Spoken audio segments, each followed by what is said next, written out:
so let's continue with surface tension now. Now the name is surface tension. The word here tension means actually a force which is acting on the surface of a liquid when it is contained in a vessel. Let's see what the definition says. A force acting on the surface of a liquid when contained in a vessel and it behaves like a stretched membrane. Now let's have a discussion what is actually this stretched membrane. I told you just now, see, let's take a very easy example first of all. Let's take you are having a block of wood. Somebody is exerting 5 Newton of force from left hand side. Somebody is exerting a force of 5 Newton from the right hand side. Ultimately, the body is not going to go anywhere as the left force and the right force, they both were equal in magnitude. Equal forces were applied. So these forces were balanced forces and the body is not going to move anywhere.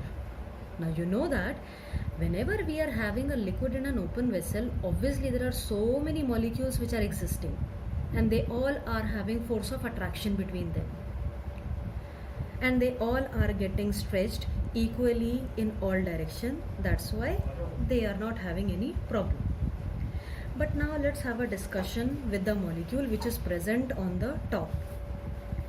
The molecules that are present on the surface is getting a force of attraction from the left hand side, from the right hand side, from the other corners also, from the bottom also. But left and right, okay, they will be balanced, but there is no force which is being exerted on this molecule from the upper side. So here these forces are unbalanced. Somebody is pulling it downward, but there is nobody to pull it upward.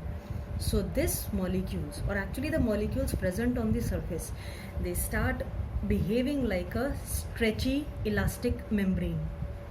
And this is only the force which is existing on the surface. That is why we call it as surface tension. And tension, let me repeat it again, it is actually a force experienced by the top layer of a liquid. Let's move further. The next topic is meniscus. Meniscus is the formation of curved surfaces by exposed surface of a liquid contained in a narrow vessel is known as meniscus. I told you just now that whenever we are talking about mercury, mercury is actually having a very strong force of attraction.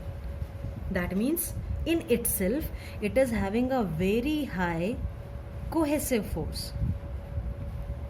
So when we are going to contain mercury in a narrow vessel, we are going to observe something very different. And what is that different thing? That the top layer which is there is actually forming a curved surface.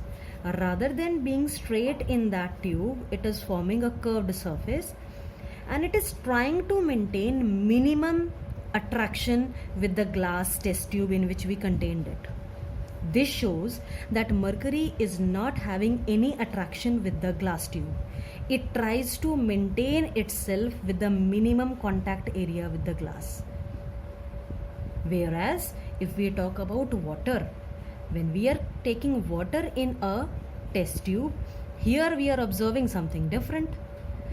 Again, rather than having a straight top, the liquid is forming, the water is actually forming a curved surface, but here we are observing something different, that it is trying to maintain its maximum distance with the glass tube.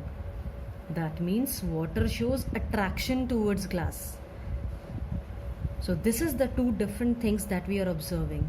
The two curved surfaces which we obtain is known as meniscus. Now how to remember which one is convex and which one is concave? Imagine you are standing on the top of it. If you see a cave-like structure, so that is a concave meniscus. And if you see the center part rising above and the corners dipping inside, then that is a convex meniscus. The easiest way is to remember the concave one. From the top, if you see a cave-like structure, that is concave meniscus. Otherwise, it will be convex. Mercury always forms convex since it doesn't like to make contact with the glass tube, whereas water forms concave as it likes to get attracted with the glass. Let's continue now. The next topic that we are going to deal with is liquid pressure and gas pressure. Just now I told you that liquid and gases, they are having very weak force of attraction between them, between the particles. That means the particles of liquid are also free to move here and there, and obviously we know that gas particles are obviously a lot free. So when we are talking about liquid pressure, imagine we are having a container and there is a liquid which is kept inside it. So the molecules which are there, they are continuously striking the walls again and again because they are in random motion. So when they are continuously striking the walls, they exert a pressure on the vessel walls. That's why we are having the name as liquid pressure. So if you have to define it, the pressure exerted by the liquid on the walls of the vessel in which it is contained is known as liquid pressure. Whereas if we talk about a gas pressure, imagine I'm having a vessel and it's empty. It's empty, so needless to say that it is obviously filled with the gas. So when those gases, they again and again strike the walls of the container, they exert a certain pressure on the vessel walls, which is defined as your gas pressure. Now here we are going to discuss about the relationship between the word pressure and volume. Volume, you know, if we talk about volume, we can call it as quantity, okay, how much we have of that object, and pressure, just told you. Now we are going to study the relationship between these two things. Now we are having a vessel in which I am having a gas, okay, and along with this vessel I have attached a device which is actually a device for measuring the pressure, that how much pressure is being exerted. And here I have closed this container with the help of a piston. Like in the injections, we are having the piston through which we inject the things. Here also this is our piston which we are going to shift down. Now when the piston was not shifted, the whole area was being occupied by gas and it was exerting obviously some pressure, so that was being recorded over here. So when the volume was high means the gas was having a lot of area to occupy, the pressure value was coming lesser. Now what we are doing, I am exerting my force on this piston. So now you can clearly see that the gas is being forced to occupy a lesser area since I am applying the force over it. So when you are pressurizing the gas, you are decreasing the volume. Now gas has to occupy only this much space. So definitely now the molecules are becoming more active to exert the pressure on the walls, and we will observe that the reading which is coming in this meter is increasing. So from this observation, what do we get? That volume and pressure, they are having an opposite relationship between them. And this opposite relationship in physics is known as inverse proportionality. That means if there are two things, volume is increasing, so pressure is decreasing, whereas if volume is decreasing, pressure is increasing. So they both are actually having an inverse relationship. So this inverse relationship is defined in physics as inverse proportionality. Write one quantity in the numerator and the other one in the denominator and put this proportionality sign. And how we are going to read this? Volume is inversely proportional to pressure. High pressure, low volume, low pressure, high volume. This is the relationship between the two quantities. Now let's discuss about this next topic, which I hope if you remember we have already discussed in class 7th. Heat conduction. Let's have a quick gist of it. If suppose you are having an iron rod, you know that since it is a solid material, see all the molecules are tightly packed towards each other. Now one end I have brought it near to a heating end. We are heating it. So the particles which are getting the direct heat, they will start vibrating faster, and when they are vibrating faster, they will continuously strike with the next molecule and thereby passing on the heat. The particles are not moving from their space, they are only vibrating faster. So when the energy will be transferred to the next one, the next particle will start vibrating faster and will continuously strike with the next molecule, thereby transferring the energy. And slowly you will observe that the place from where you were holding the iron rod, that will also get heated up.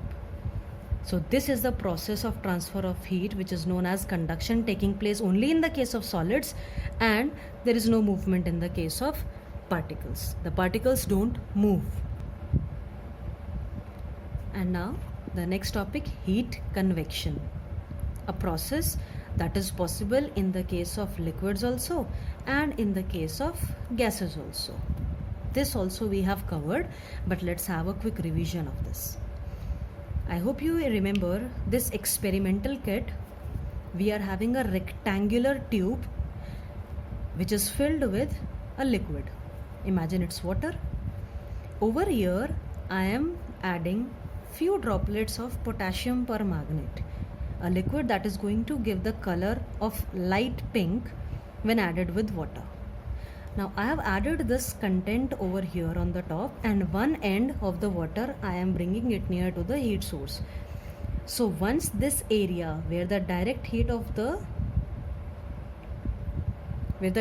is being supplied, that portion is going to get heated up, thereby will become lighter in weight and will start rising up. And immediately, to occupy its space, the cold water is going to come and replace it. So after a few seconds we are going to observe that there is a continuous movement in the liquid that we are observing. Hot water rising up and cold water continuously replacing it. So there will be a cycle that will be taking place. And after some time we are going to observe that the color of this potassium permanganate will be distributed in the entire liquid.